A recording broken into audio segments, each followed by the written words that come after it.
नमस्कार दोस्तों, आज हम लोग जानेंगे कि क्यों माँ लक्ष्मी विष्णु जी के पैर दबाती हैं। महिला के हाथ में देवगुरु और पुरुष के पैरों में दैत्य गुरु का वास है। जब महिला पुरुष के चरण दबाती है तो धन लाभ होता है। लक्ष्मी प्राप्ति की इच्छा हर किसी की होती है।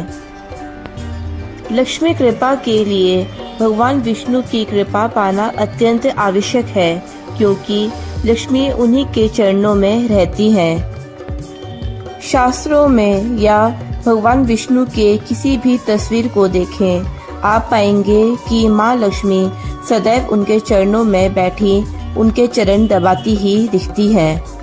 इस बारे में एक पौराणिक कहानी है कि देवर्षि नारद ने एक बार धन की देवी लक्ष्मी से पूछा कि आप हमेशा श्री हरि विष्णु के चरण क्यों दबाती हैं। इस पर लक्ष्मी जी ने कहा कि ग्रहों के प्रभाव से कोई अछूता नहीं रहता, वह चाहे मनुष्य हो या फिर देवी देवता। महिला के हाथ में देवगुरु बृहस्पति वास करते हैं और पुरुष के पैरों में दैत्य गुरु शुक्राचार्य। जब महिला पुरुष के चरण दबाती है तो देव और दानव के मिलन से धन लाभ का योग बनता है। इसीलिए मैं हमेशा अपने स्वामी के चरण दबाती हूँ। भगवान विष्णु ने उन्हें अपने पुरुषार्थ के बल पर ही वश में कर रखा है। लक्ष्मी उन्हीं के वश में रहती हैं जो हमेशा सभी के कल्याण का भाव रखता है। विष्णु के पास जो लक्ष्मी है वह धन और संपत्ति है। भगवान श्री हरि उसका उचित उपयोग जानते हैं। इसी वजह से महालक्ष्मी श्री विष्णु के पैरों में उनकी दासी बनकर रहती है। वहीं एक अन्य पौराणिक कथा के अनुसार लक्ष्मी अपनी बहन लक्ष्मी से बेहद ईर्ष्या रखती है। वह बिल्कुल भी आकर्षक नहीं है।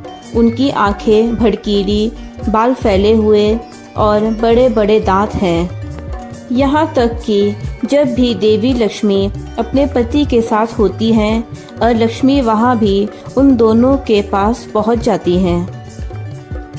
एक बार अपनी बहन का ये बर्ताव देवी लक्ष्मी को बिल्कुल पसंद नहीं आया और उन्होंने लक्ष्मी से कहा कि तुम मुझे और मेरे पति को अकेला क्यों नहीं छोड़ देती। इस पर लक्ष्मी ने कहा कि कोई मेरी आराधना नहीं करता, मेरा पति भी नहीं है, इसीलिए तुम जहाँ जाओगी मैं तुम्हारे साथ रहूंगी। ऐसा सुनकर देवी लक्ष्मी क्रोधित हो गई और आवेग में उन्होंने लक्ष्मी को शाप दे दिया कि मृत्यु के देवता तुम्हारे पति हैं और जहाँ भी गंदगी, ईर्ष्या, लालच, आलस, रोष होगा तुम वहीं रहोगी। जहाँ भी लड़ाई, झगड़ा, क्रोध और चरित्रहीनता होगी तुम वहाँ भी रहोगी। इसीलिए माता लक्ष्मी अपने पति भगवान विष्णु के चरणों में बैठकर उनके चरणों की गंदगी को दूर करती हैं, ताकि लक्ष्मी उनके निकट ना आ सके। और इसी तरह से वे अपने पति को पराई स्त्री से दूर रखने की हर संभव कोशिश कर रही हैं। तो ये थी वो पौराणिक कथाएं जिनके अनुसार यह माना जाता है कि देवी लक्ष्मी इसीलिए भगवान विष्णु जी के पैर दबाती हैं। देखने और सुनने के लिए आप सभी लोगों का धन्यवाद।